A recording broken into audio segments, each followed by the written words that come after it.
Hey there, I'm Zimnoch, and in this episode, we're going to talk about how to prepare in advance for repair negotiations.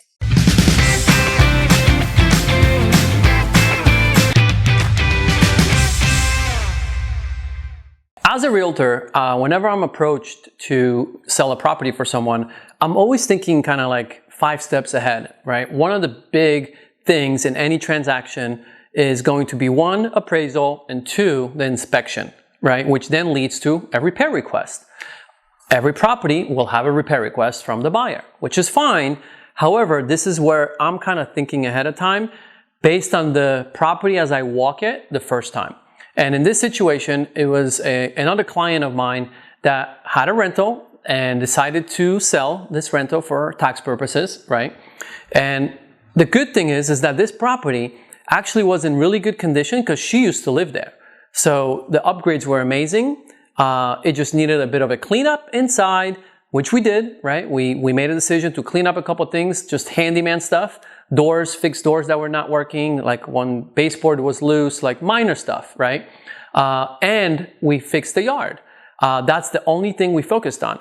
I did notice the roof was older, right? It wasn't leaking. It was definitely at the end of its life.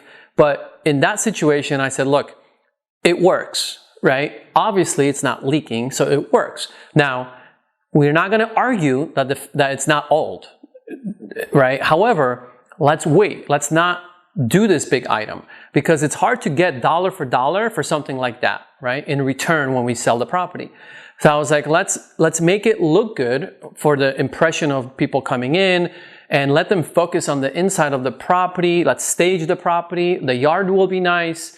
And then let's leave the roof for negotiation down the road because we know they're going to ask for something. Like this is not a new house, right? So let's not kind of kid ourselves like this. The reality is that they will probably ask for the roof and they will probably ask for other stuff. But what's probably, probably evident is that they will ask for the roof, right? Because of the condition. And in this situation, it worked out amazingly because guess what? The buyer did the home inspection.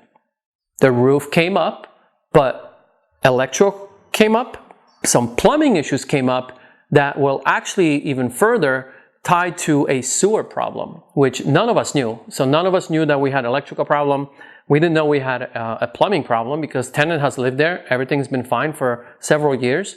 But they did a sewer scope, found that the sewer line has a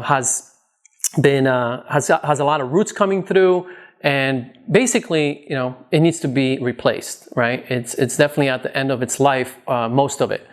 And that's a big item, right? So I am not sure what the buyer was thinking because I'm not representing the buyer in the situation. But the truth is, what we were asked for was only not only because that's a sewer line is a big item, but they were asked for the sewer line and the electrical and those other plumbing, but they did not ask for the roof, even though it looked pretty bad. And it worked, so maybe the buyer was satisfied with it. I don't know the psychology that goes with, every person's decision. Everyone's got their own way of making a decision. Maybe they felt bad asking for the roof when they were asking for such a big item as a sewer line. But regardless, this is a good example that you don't need to fix every single thing, right? In these situations, you might want to leave some things for later.